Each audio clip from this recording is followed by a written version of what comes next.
This is the Page Publishing Book Club. I'm your host, Alice Stockton Rossini. Never alone. Always with my pal, Rob Barrett's engineer extraordinaire. Right here. You know what? He's playing bass over there, and man, he does a fabulous job. He's awesome. You keep him warm over there, buddy. It's cold. New York has been in the deep freeze the whole last part of January, man. And today is the last day of the first month of 2016. See ya. Bye-bye. Only 5 more months till summer. Okay? So just mark this one off as soon as this show is over. But while we're still in winter's grip, what better time to lock yourself in a room and start writing, right? Or, go somewhere where you feel inspired by the water, in the mountains, by the beach. A cold, gray beach. By spring, you could have something to send to us, my Page Publishing Book Club fans. And tonight, we have another crop of authors who somehow managed to get through the fog and find something they believed in so strongly, they were able to find the words to communicate it. Our first author, Randy Altig. You might have heard of him. He's got a TV show. It's called Maximum Living with Randy. Or maybe you've run into him in Seattle. He's right down the street from Bill Gates. You know Bill. Our pal Bill. Rob and I, we love Bill. We go way back. He is a master gardener, cook, inventor, writer, designer, Emmy Award winner, and now he's an author. His book is entitled Tuscany Next Left. It's the story of this 400-year-old villa that his family bought, and then they asked him to come in and kind of spruce it up and redesign it, and it ended up adding a whole new chapter to his life. Randy, describe this place for me. It used to be actually like a barn. So the wealthy people lived above. Before the unification of Italy, a lot of little castles, a lot of little fiefdoms, little kingdoms all around. Yeah. Mm-hmm. The villa was a barn where they kept the animals, and it was on a little road that went direct in Tuscany that went directly into Florence. That was the only road at the time to Carrara, where the marble came from. Yeah. For the David. Right. Michelangelo and Leonardo actually walked down this little road that's right there. And there was so much history. The wine press was still in the barn, the olive press, just everything. And I thought, this is just like out of a Disney movie. This is just unbelievable to be able to be part of something like this. And thanks for the advent of technology, I was able to do a lot of design work over Skype with our architect, put all this together, the interiors, and then I had to ship 2.5 containers, 40-foot containers, to Italy. So my mom goes, you need to write a book about that experience. And I said, well, I've written for newspapers and magazines quite a bit, but I'd never written a book. She goes, you write more. And I said, okay, let me try. So I took the year, and I wrote. And 65,000 words, 300 pages later, I ended up with my first novel. And, you can do whatever you want to do in life. Just believe in yourself and do it. And you'll learn along the way what you need to know. And so I applied that to this. And what was really great about it is it's inspired by this true story. It's what I call a true-to-life fiction. And it's written differently. I wrote the book in conversational writing because what I want to do is I want to encourage readers to be able to write. There's so many people now that know that, I've come out with my first novel, and they say, oh, I want to write. I want to be a writer. They don't realize they can be. Everybody has a story to tell. And you don't have to worry about, am I saying it right? Is my punctuation right? Is my grammar right? Or my edits right? Just write. Just put it down on paper. So I hope that this book encourages people to, believe in themselves that they can tell their story and get it down on paper. So that's what I did. And then, ended up with a book. Tuscany Next Left is the name of it.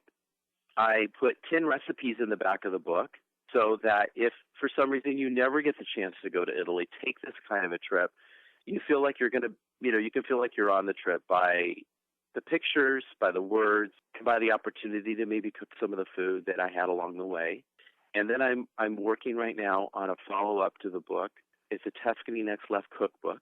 I have a consortium of Italian recipes, and I'll probably be publishing that. It'll be out before fall of this year. How did you end up Yeah. with Page? Why didn't you just go through a Simon & Schuster? Because it's that hard? You know what? Unless you're published, you can't get published, and all that stuff. I know. And so I thought, well, I have Amazon.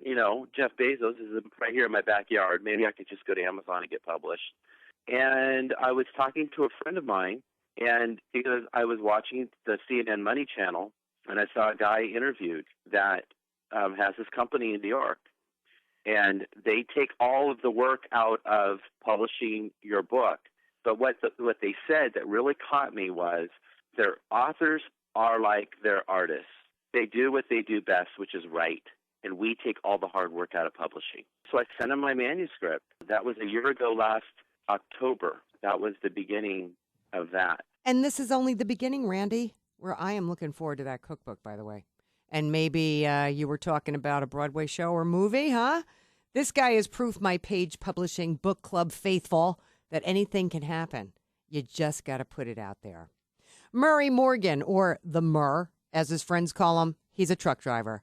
He's got advanced degrees in art. So imagine this very creative mind and a very vivid imagination sitting behind the wheel of a giant truck every day.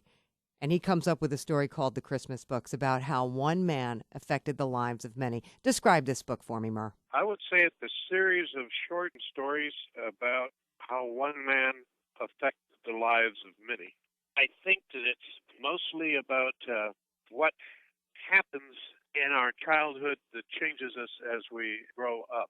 The book itself is about children who receive a series of books from a person and how those gifts and the notes that were in them changed their lives as they grew into adults.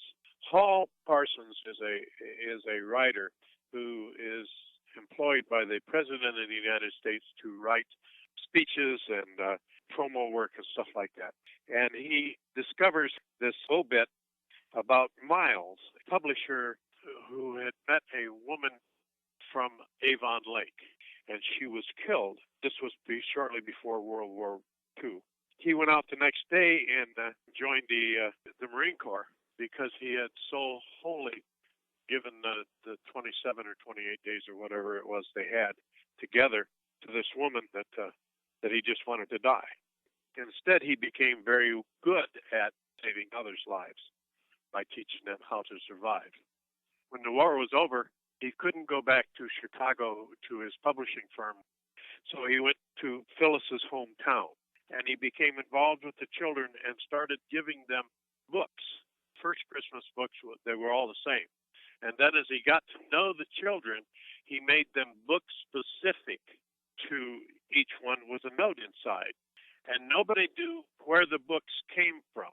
They didn't know that he was a publisher. He just worked in that town, and they knew him, but they did not know he was a publisher. So the books are a mystery gift. And as the children grew up, like one of them got caught shoplifting, and the book that he got that year was Oliver Twist. Oliver Twist being a story about a kid in England that actually was a shoplifter and a pickpocket and other things. Right. They were book specific like that. And as they grew up, these books became real to them, a real source of inspiration to them. And as they aged, they looked back on those books and saw how they reflected in their lives how they felt about things.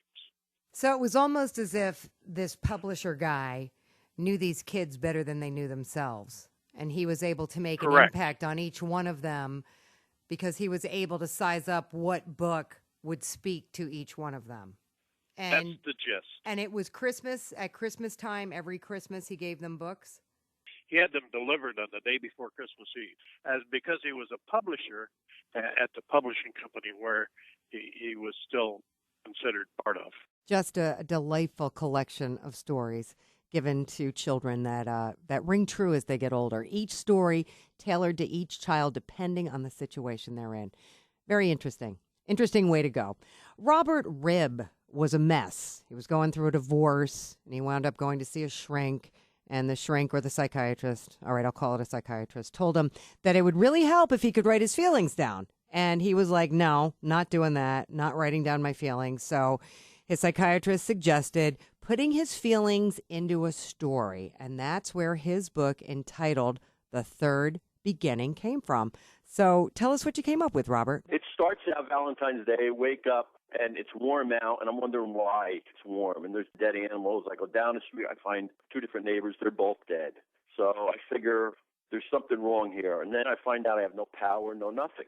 And it's a freak that everybody's dead, but I got to find somebody alive. So I pack up my stuff, and I go walking, and I meet this girl, Karen. And she's a lot younger than me, and she's a lawyer, and she's crying out on her front steps, and I have to bury them, and then she decides she wants to walk with me and go to a warmer climate.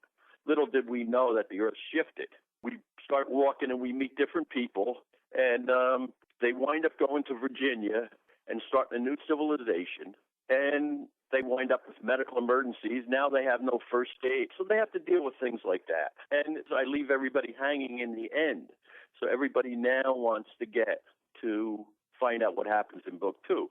But the thing was, this girl, Karen, I started out for her to be a real ditz, a real dummy. And when I met my lawyer, she turned around. She was beautiful. She was smart, very intelligent. And I said, wow, she's the perfect Karen. So Karen turns out to solve all the problems, finds out what caused everybody to die. She starts planning the future for everybody. And then she decides, well, she wants to get more information, what happened at the White House. Because when they were in Washington, they went to the Situation Room, and they found all these professors that the Chinese girl knew their names and everything. And scientists were in the Situation Room when everything happened. And Robert falls in love with Karen. And he kind of has to take care of the other two girls in there, Barbara and Dottie. Jeez, I'm sorry. Yeah, it's a different angle. Like all men would be all happy. Oh, I got to take care of these three women. But Robert's really in love with one person, and it's more of a chore that he has to make love. So it's a kind of like love story, and it's not a love story. It's more like the post-apocalypse. But book 2 goes really into making love. Nice. And the funny thing about the lovemaking in the book, it's all true. Those lovemaking situations did happen to me. And one of the girls that I did make love to happened to read the book, and she called up yelling and screaming she's going to sue me. How could I put our lovemaking experience into the book and everything? And I just said, I didn't name your name. And she, but that was so personal between the two of us. And how did you remember it? That was like 22 years ago. So I just said, oh, it must have been really good that day.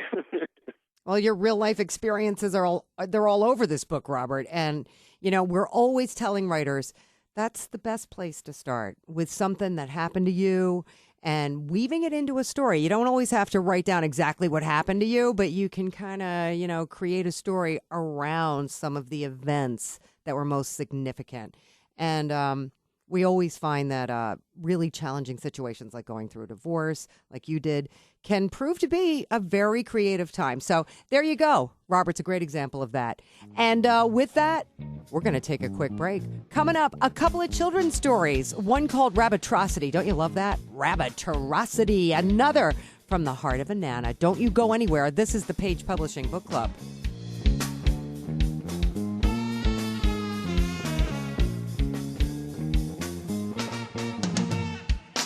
Have you written a book and want to get it published? Then now's the time to call Page Publishing at 800-204-6099 and do it immediately. You see, they're looking for authors of all types of books. And unlike most publishers, Page Publishing will take the time to review most of the books submitted to them. And they'll even give you their feedback. And if they like what they read, Page Publishing will get your book into bookstores and for sale online at Amazon, the Apple iTunes Store, and other outlets. They'll handle everything. Copyright protection, production, printing, cover art, publicity, and editing. So if you've written a novel, a children's book, a cookbook, inspirational work, a book of poetry, or biography, and want to get it published, then you need to call Page Publishing and do it immediately. Call 800-204-6099 now for your free author submission kit. Your road to fame and fortune could very well start with this simple phone call. For your free author submission kit, call Page Publishing at 800-204-6099.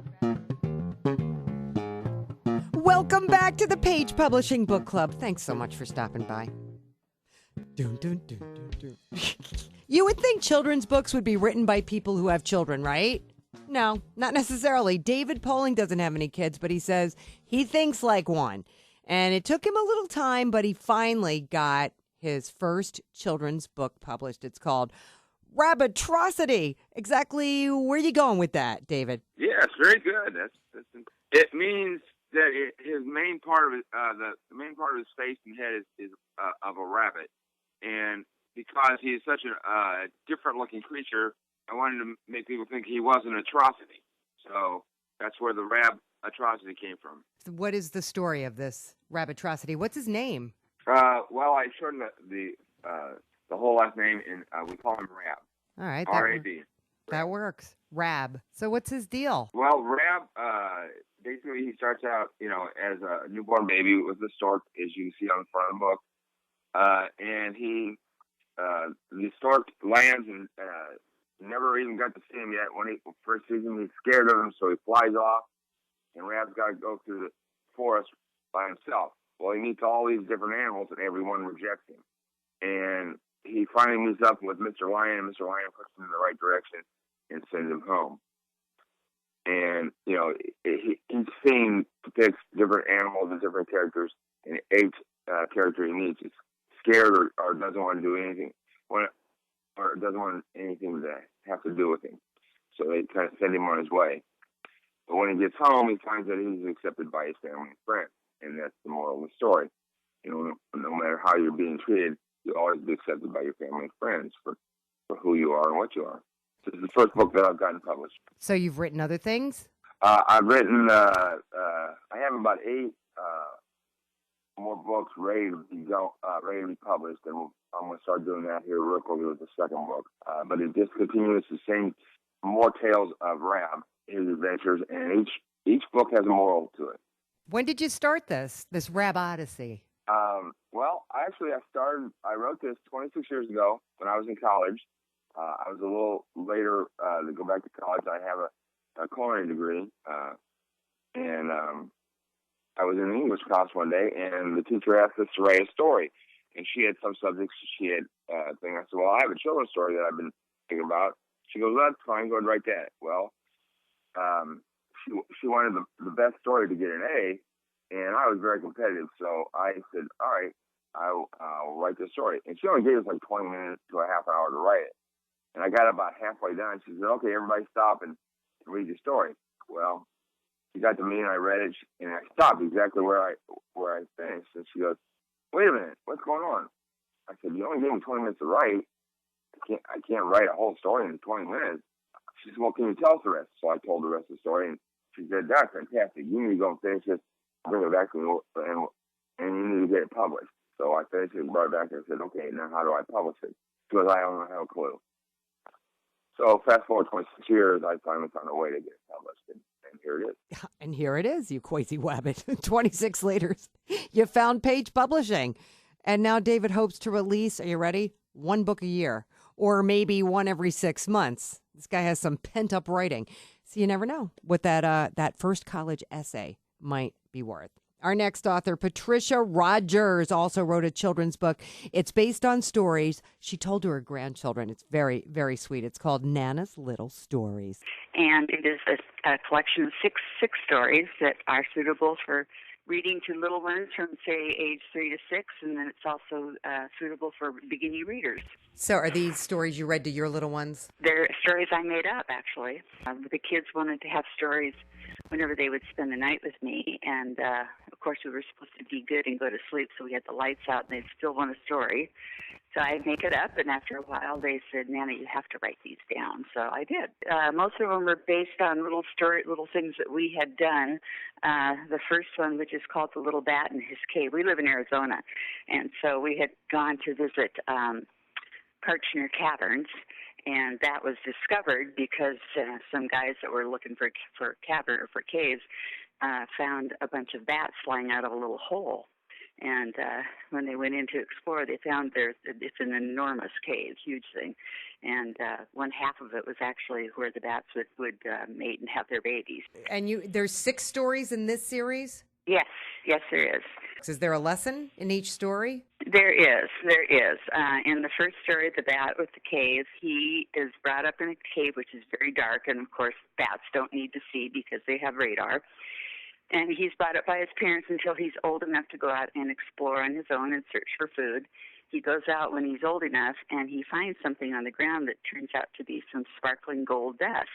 And he takes it home to show everybody. And on the way into the cave, he spills a little bit of dust. And for the first time, the whole cave lights up, and they get to see how beautiful the cave is that they live in. And it's all the colors, all the formations, and so it's the first time they've ever seen it. So the next night he decides to go out and see if he can find some more of this dust, and he runs across a little squirrel who's crying right where he found the dust. He goes down, and the squirrel's crying because he lost this magic dust, and he needed it to take it home to help his grandmother who is sick, and this is magic dust. So the little bat figures out that he has that dust, and he says, I'll tell you what, it's home in my cave. If I bring it back tomorrow, then my family can see the cave one more time tonight, and then I'll bring it back to you tomorrow. Deal. So the little squirrel's happy about that. He brings it back the next day, and the little squirrel is so happy. So he promises that every year he will bring a little bit of that dust to the same place so the little bat can go back and show his family the beautiful house. Very nice. You're hoping other little kids will read this? Are you reading it to little kids? Yeah, I've read in second grade classes at the schools down here in Arizona, and I'm hoping to have readings, as we go along, maybe at Barnes & Noble. That's great. They sound like a lot of fun. They are. There's another one about a little trolley, and this one had to do with an amusement park I took my other grandson to. He loved the trolley ride. Well, the trolley only goes from one end of the park to the other. It's not exciting. So one night, all the other rides are making fun of the little trolley because he's not fast and he's not, dangerous, and he doesn't have a long line waiting for him. And anyway, the little boy comes back the next day in the little trolley, so sad, but he tells the conductor how much he loves the trolley because he's shiny and beautiful, and he does such a nice job of giving everybody a smooth ride. And it doesn't matter if he's fast or dangerous or exciting. He's just the best ride there is. Oh, I love that. It's kind of like life, right, Rob? It doesn't have to be fast or dangerous or exciting, just as long as it's a good ride. Am I right?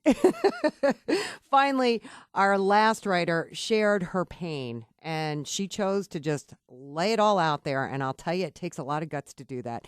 Gilda Foster was one of 6 children with alcoholic parents, and that experience certainly shaped her entire life and provided the framework for her book entitled Trust Again. Yes, it did. And the book, Trust Again, has been a blessing to me because it healed me, because there was so much chaos in our home.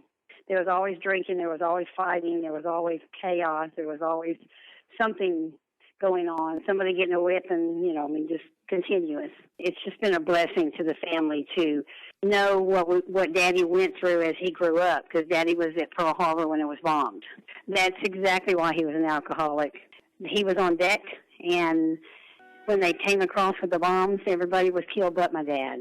And so he always, in his mind, he would cry a lot and hurt a lot, because he said that to me many times, well, I don't know why God didn't take me. He took all my buddies. And so, he had a lot of issues that he dealt with his mind and how he felt when growing up, too.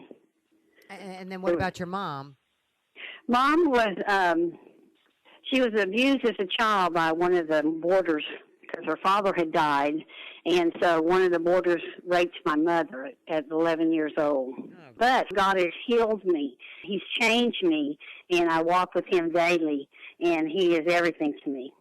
My hope, though, is that when someone reads this book, that they themselves, as the reader, would recognize the steps for healing and forgive themselves. So, and there is some pages in the back of the book that gives them 10 steps on how to forgive yourself. There's a chapter in the book called "The Day I Spent with God," and that was my most precious time with God, because I was home alone, and the Lord said to me, I want to speak to you. So I listened, and I sat there at the table for about 5 hours until I was exhausted. And I went to bed and laid down and woke up, and I felt so much better. And just the fact, knowing that my God is my defender, and that I don't have to hold on to anything. I can let it all go. And so that day that I spent with God was the day that I let everything go. I had it on a notepad and just cried out to God, and I gave it all back to Him. I said, I can't handle this. It's too much. It's too heavy.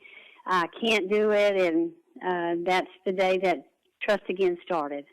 And I can't wait to start, doing book signings and different stuff so I can, help others who have been down the similar road with chaos in their family, or alcohol in their family, or drugs in the family, or whatever it is, and be able to talk to women about, how to trust again. All right, Gilda, good luck to you moving forward. And, as I said, going into this interview, that's the way to go for some people. You lay it bare. You take an experience and you lay it out there just as it happened, or you weave that experience into another story. Is that what we learned tonight? That's what we learned tonight, Rob. And I believe we got to get out of here, man. That is a wrap for this week's edition of the Page Publishing Book Club. Come back for more next week. Why don't you? You got to come back? All right. If he comes back, I'm coming back. Same place, same time, 710 WOR. So many authors, so little time. I'm your host, Alice Stockton Rossini. Rob Barrett is my engineer. Have a great weekend. Have you written a book and want to get it published? Then now's the time to call Page Publishing at 800-204-6099 and do it immediately. You see, they're looking for authors of all types of books. And unlike most publishers, Page Publishing will take the time to review most of the books submitted to them. And they'll even give you their feedback. And if they like what they read, Page Publishing will get your book into bookstores and for sale online at Amazon, the Apple iTunes Store, and other outlets. They'll handle everything. Copyright protection, printing, cover art, publicity, and editing. So if you've written a novel, a children's book, a cookbook, inspirational work, a book of poetry, or biography, and want to get it published, then you need to call Page Publishing and do it immediately. Call 800-204-6099 now for your free author submission kit. Your road to fame and fortune could very well start with this simple phone call. For your free author submission kit, call Page Publishing at 800-204